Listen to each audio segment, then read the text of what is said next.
7 April 2024 रोजी Maharashtra set परीक्षा conduct झाली होती। त्यानंतर तिची इंटरिम ॲन्सर की आली आणि त्यानंतर क्वेश्चन चॅलेंजिंगची जी प्रोसेस असते ती प्रोसेस पण आता कंप्लीट झालेली आहे। त्यामुळे आता सर्व विद्यार्थ्यांचं लक्ष या परीक्षेचा निकाल कधी लागेल याच्याकडे लागलेलं आहे। आता सर्वात महत्त्वाचं म्हणजे जे पण प्रश्न आपण चॅलेंज केलेले आहेत त्यासाठी फायनल ॲन्सर की विद्यापीठाकडून बनवण्यात येईल आणि जी फायनल ॲन्सर की आहे ती आपल्याला रिझल्टसोबतच मिळेल। म्हणजे परीक्षेचा कट ऑफ, रिझल्ट ह्या सगळ्या एकाच दिवशी येतात। त्याच्यामुळे कुठले प्रश्न बदलतील, कट ऑफ किती लागेल, ह्या सगळ्या प्रश्नांची उत्तरे आपल्याला निकालातूनच मिळेल। त्यामुळे परीक्षेच्या निकालाकडे सर्वांचे लक्ष लागलेलं आहे। शक्यतो सेट परीक्षेचा निकाल हा 3 महिन्याच्या कालावधीमध्ये लागतो। जर आपण 2021मध्ये झालेली सेट परीक्षा, 2022मध्ये आणि 2023मध्ये झालेल्या सेट परीक्षांचा निकाल बघितला तर परीक्षा दिनांकापासून जवळपास 90 ते 100 दिवसानंतर निकाल हा विद्यापीठ प्रसिद्ध करत असतो।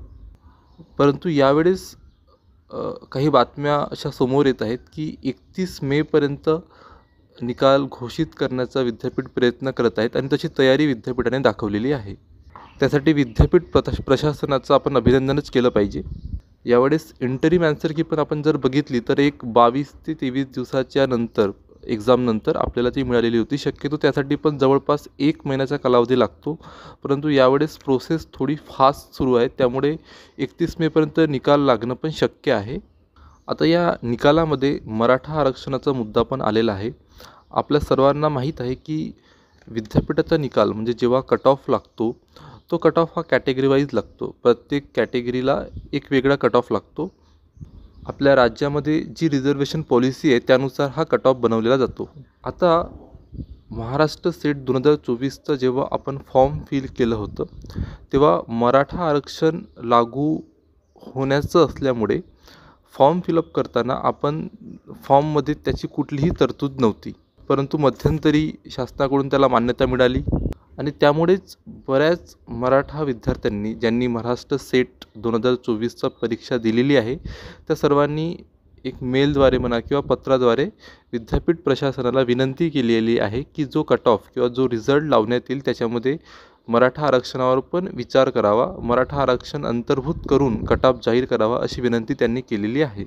विद्यार्थ्यांनी केलेली ही मागणी मान्य करता येईल किंवा नाही त्यासाठी विद्यापीठ प्रशासनाने शासनाचा अभिप्राय घेण्याचं ठरवलेलं आहे। आता याच्यामध्ये 2 शक्यता आहेत। पहिली शक्यता ही मागणी मान्य होणार नाही, म्हणजे जेव्हा आपण ॲप्लिकेशन फॉर्म भरला सेटसाठी तेव्हा जी रिझर्वेशन पॉलिसी लागू होती त्याच पॉलिसीनुसार कट ऑफ जाहीर करण्यात येईल। जर ही मागणी मान्य झाली तर मराठा आरक्षण अंतर्भूत करूनच कट ऑफ तयार केला जाईल। एक 5 ते 10 दिवसांसाठी आपले फॉर्म एडिट करण्यासाठी रिओपन होतील आणि आपण लॉग इन ID यूज करून आपण लॉग इन करून तिथे आपले डिटेल इन्क्लूड करू शकतो असा ऑप्शन्स आपल्याला विद्यापीठाकडून देण्यात येईल। 2020मध्ये जेव्हा सेट परीक्षा झालेली होती तेव्हा पण याच प्रकारचं एक करेक्शन साठी ऑप्शन दिलेला होता।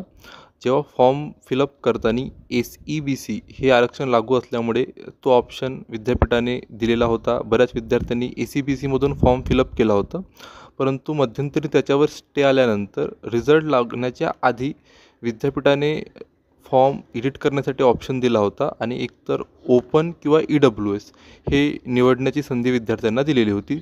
त्याचप्रमाणे यावेळेस जर मराठा आरक्षण अंतर्भूत करायचं असेल तर फॉर्म रिओपन होतील आणि एडिट करण्याचे चेंजेस विद्यार्थ्यांना देण्यात येतील। आता महत्त्वाचं म्हणजे निकाल 31 मेपर्यंत खरंच लागू शकतो का? तर निकालासाठी आता कुठल्या स्टेप्स आता खरंच 31 मेपर्यंत निकाल लागू शकतो का? मग निकाल प्रोसेस करण्यासाठी कुठल्या स्टेप्स असतात ह्या सर्वांची माहिती आपण एका सेपरेट व्हिडिओमध्ये बघू। तसेच एक्सपेक्टेड कट ऑफ म्हणजे डिटेल ॲनालिसिस करून त्याच्याविषयी संपूर्ण माहिती आणि एक एक्सपेक्टेड कट ऑफचा पण एक सेपरेट व्हिडिओ तुम्हाला या चॅनलवर मिळून जाईल। धन्यवाद।